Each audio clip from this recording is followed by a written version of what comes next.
Então, nesse vídeo a gente vai aprender como fazer mudança de bases para operadores. Mais precisamente, o que a gente quer é obter uma fórmula de mudança de base, mas que vale para a representação matricial de operadores entre bases ortonormais. Então, a gente tem a representação matricial de um operador numa base ortonormal, a gente quer converter essa representação para uma representação do mesmo operador em uma outra base ortonormal. Vamos dar uma relembrada nos conceitos mais básicos. Pega beta, uma base ortonormal qualquer.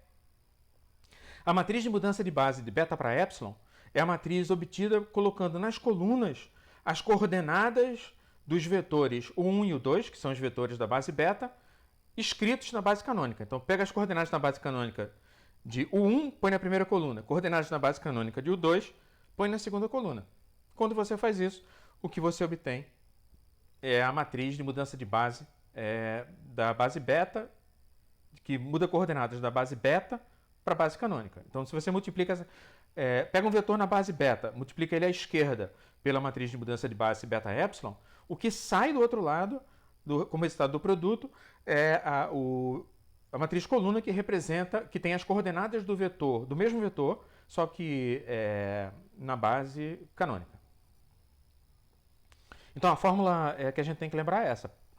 Pega V na base beta, multiplica a esquerda pela matriz de mudança de base beta epsilon, o que sai são coordenadas de V na base canônica. Qual a pergunta que a gente está se fazendo, então? A pergunta é, dado um operador T do plano, como é que estão relacionadas as matrizes de T na base beta e na base canônica? A gente consegue escrever a relação entre essas duas matrizes diretamente em termos de matrizes? Bom, então vamos dar uma recordada aqui no diagrama que a gente concordou fazer. Então, o diagrama de mudança de base que a gente fez foi assim, pega V coordenadas na base beta, joga nessa caixa que faz a mudança de bases, o que sai do outro lado são coordenadas de V na base canônica. O que a caixa faz é pegar o vetor em coordenadas na base beta e multiplicar à esquerda pela matriz de mudança de base beta epsilon. E aí o resultado, de acordo com a fórmula, é V, as coordenadas de V na base canônica. Bom, a gente tem pode construir um diagrama inteiramente semelhante, correspondente à fórmula. Pega T, a matriz de T na base canônica, aplica a matriz de T na base canônica nas coordenadas do vetor V na base canônica, o que sai são as coordenadas do vetor T de V na base canônica. O diagrama nesse caso é óbvio, pega V na base canônica, tem uma caixinha, dessa caixinha na verdade multiplica à esquerda o vetor, as coordenadas do vetor na canônica pela matriz correspondente ao operador, e o que sai do outro lado é T de V na base canônica. Note que essa segunda fórmula, embora ela esteja escrita para a base canônica, ela se aplica a qualquer base ortonormal, porque, pela milionésima vez, a única coisa especial da base canônica em relação a qualquer outra base ortonormal é que a base canônica é a base que eu e você concordamos em utilizar como padrão. É isso, a única coisa especial dela é o fato da gente ter concordado em usar ela como padrão. Não tem nada mais de especial nela. Portanto, o que se aplica a ela se aplica a qualquer outra base ortonormal. Então, a gente quer resolver o problema usando diagramas. Lembra, o problema era, se eu sei quem é a matriz do operador T na base beta, como é que eu relaciono essa matriz à matriz do operador T na base canônica? Como é que essas duas estão relacionadas? Eu vou usar diagramas para chegar na solução.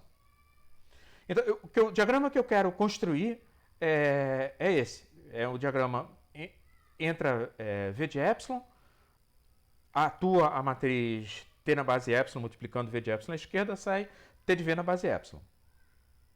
Mas eu quero construir esse diagrama a partir do diagrama entra V na base epsilon, aplica a matriz transformação, a matriz do operador T na base beta, e o que sai do outro lado é T de V na base beta.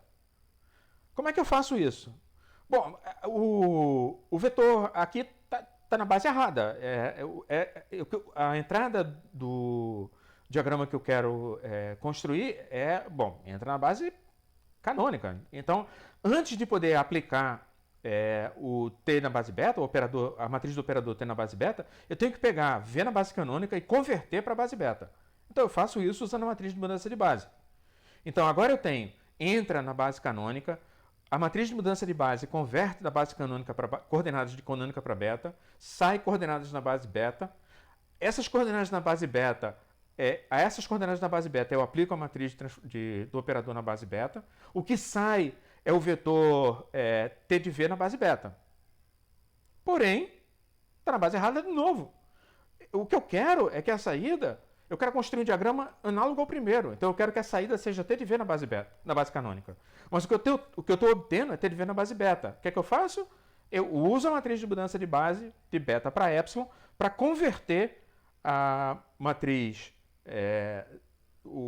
que corresponde às coordenadas de T de V na base beta para coordenadas de T de V na base canônica. Posso jogar essas matrizes intermediárias aí, V de beta e T de V de beta fora.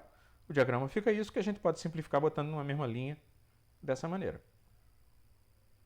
Tá? Então agora vamos tentar obter a fórmula correspondente ao diagrama. O diagrama a gente já tem, é esse aí.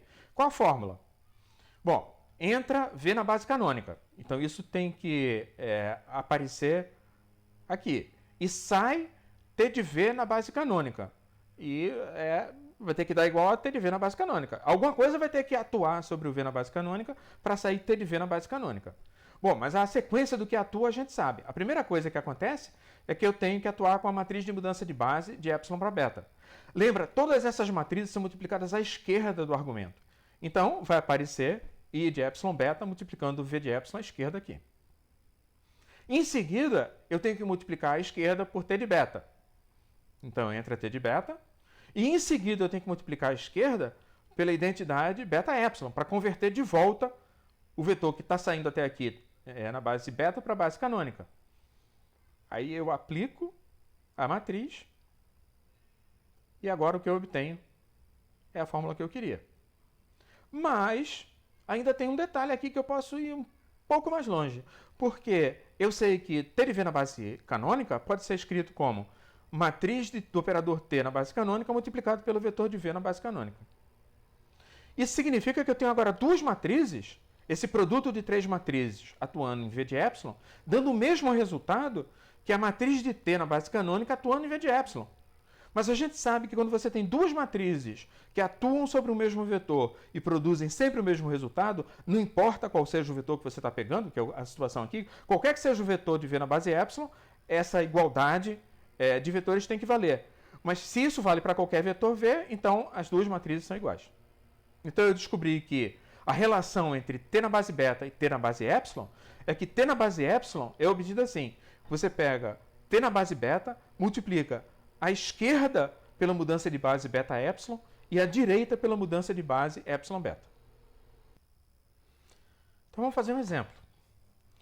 Então o exemplo é assim, pega T, um operador, cuja matriz na base beta é 1, 1, 1 menos 3. E digamos que a base beta seja a base que a gente já usou antes, que é 1, 1 dividido por raiz de 2, 1 menos 1 dividido por raiz de 2.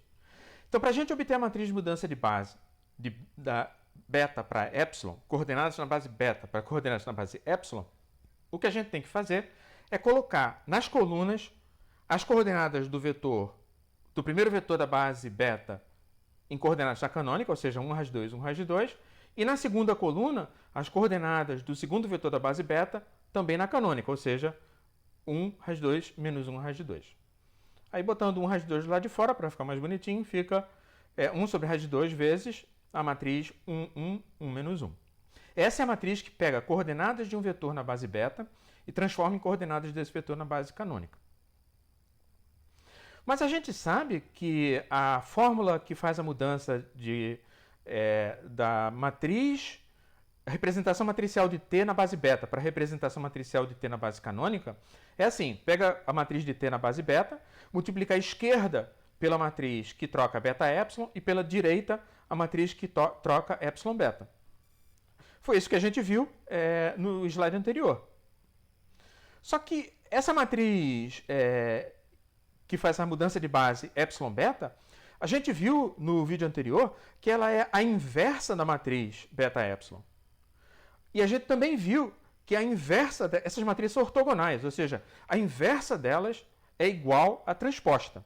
Então eu posso trocar a matriz de mudança de base epsilon beta, que está em vermelho, pela transposta da matriz de mudança de base beta epsilon. Só que quando a gente faz isso, a gente fica com a matriz de mudança de base beta epsilon em dois lugares diferentes. Agora é a mesma matriz, de um lado e do outro, sendo que ela aparece à esquerda sem ser transposta e à direita ela aparece transposta. Mas é a mesma matriz que aparece à esquerda ela, à direita a transposta dela. Tá legal, mas eu sei que matriz é essa, está escrito ali em cima. Eu vou lá e substituo. Transponho. Mas quando eu transponho não acontece nada, porque a matriz é simétrica. Substituo pela matriz do operador na base beta, multiplico as constantes, multiplico as três matrizes, descubro que a matriz de T na base canônica é 0, 2, 2 menos 2. Então, fizemos a mudança de base agora, não para um vetor, mas fizemos a mudança de base da representação matricial de um operador numa base, especificamente na base beta, para a representação matricial do mesmo operador em outra base, especificamente, nesse caso, a base canônica. No próximo vídeo, a gente vai ver um exemplo de diagonalização de operadores autoadjuntos. A gente vai pegar o teorema espectral e aplicar ele em toda a sua glória, com todas as coisas que a gente possa fazer, do que a gente pode aplicar, que a gente pode extrair do teorema espectral em relação a um operador autoadjunto.